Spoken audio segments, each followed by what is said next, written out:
In today's Edmonton housing market update, I'm going to talk to you about what happened in the month of October in Edmonton's single-family home market. So believe it or not, it's already November, and thankfully we don't have too much snow on the ground. And so that is actually impacting the real estate market. We're having a little bit more chance of selling when there's not as much snow on the market. I know that sounds on the ground. I mean, I know that sounds really odd, but that is something that does affect our real estate market here in Edmonton. Now, in the month of October, what has been going on? So we saw the amount of new listings coming onto the real estate market in Edmonton less than the previous month, which is actually quite normal because it's October. Less people are looking to put their house on the market to sell because the people putting their house on the market in the months to come are ones that need to sell their property, or maybe there are the small select few trying it out, but typically the houses that are on the market right now need to be sold. So we saw just over 10% decrease from September's new listings, but if you take a look from year to date, we're slightly a bit higher at this time than we were last year. If you look at the current sales in October, we're down also slightly from September into October, which again is very normal.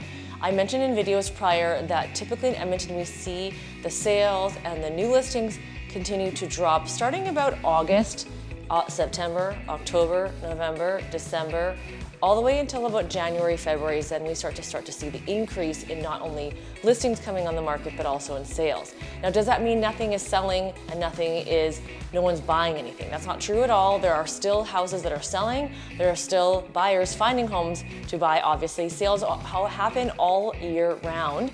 Just the chances go down at this time of year, and that's quite normal. Now, how do you make sure that your house sells at a time like this? Like I said, in any market, you want to be priced properly and you want to be marketed properly. If your house doesn't show good, it doesn't matter. People aren't going to come into a house that looks like it's falling apart or needs a lot of work. Now, if the house looks really great, but the price is too high, then that's also going to deter people from buying. The price needs to be in a position where it's actually a little bit under market value. We are in a declining market, which means when the market prices go down, now don't be alarmed, they're not going down like this, but when they're kind of slowly taking their little turn, you cannot just do a small price adjustment because it's not going to actually make up for it. If buyers are willing to put an offer on your place, they would have already done it. So you need to make more of a significant change so that it actually hits that. Now you might think, well, the sales and the comps show that everything's selling for higher, has sold for higher, because the market in the last 60 to 90 days was a stronger market than it is right now. So when you look at it the reverse way, when you're looking at spring, market is starting to go up. Now, you still don't want to overprice because you want the market to decide when they're going to start to push the market price. So let's talk about price. The average single-family home in Edmonton in October was in the $476,000 price range. And when you look at condos, townhouses, high-end homes, single family, the whole average of Edmonton and area, so not just Edmonton proper, but all the surrounding areas, you're looking at $378,000. So it looks really low and people think, wow, it's so cheap to live in Edmonton.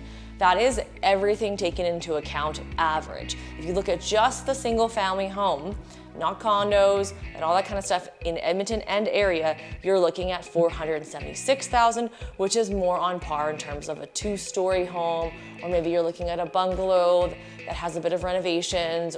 Now, depending on the area, things are going to cost you more and less. So you have to be area specific when you're looking at averages. I'm just giving you the overall average for Edmonton. If you're looking for the stats on St. Albert, Sherwood Park, Beaumont, throughout the week, make sure to watch us live on Tuesdays because we talk about those stats and those sales every week. If you're looking for community-specific stats, that's where I dive into with my clients on a buyer consult. Depending on your needs, we'll look into buyer-specific. Now, on Instagram, sometimes we also go into that, so you can follow there as well.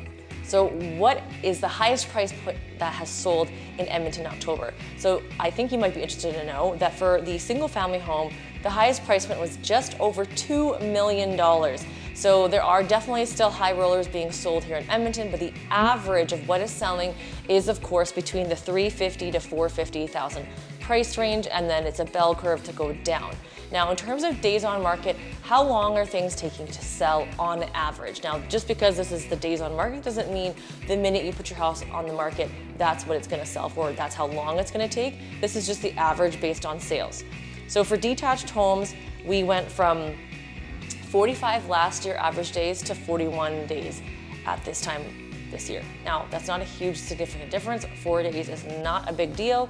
We have been used to seeing the 40, 50, 60-day market for quite some time until those last few years where it was booming. We saw anywhere from 20 to 30 days.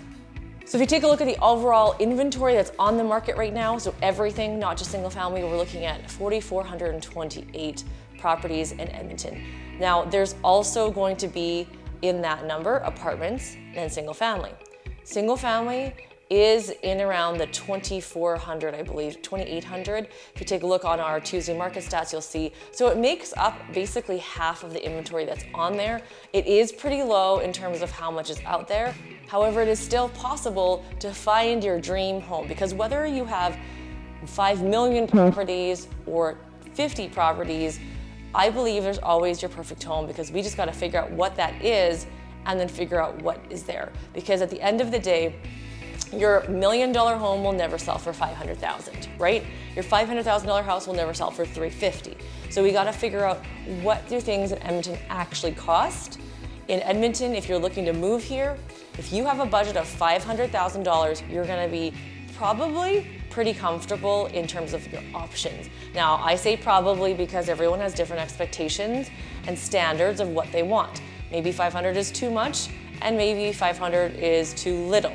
But on average, I find people are pretty happy if they have that $500,000 price mark. If you were looking at $300,000, you have to understand you're in the territory of a condo with condo fees, or B, you're in the territory of an old home or not a great neighborhood. So it is possible to buy a house in that price point, but understand you will be compromising on something regardless of the location or the type of home.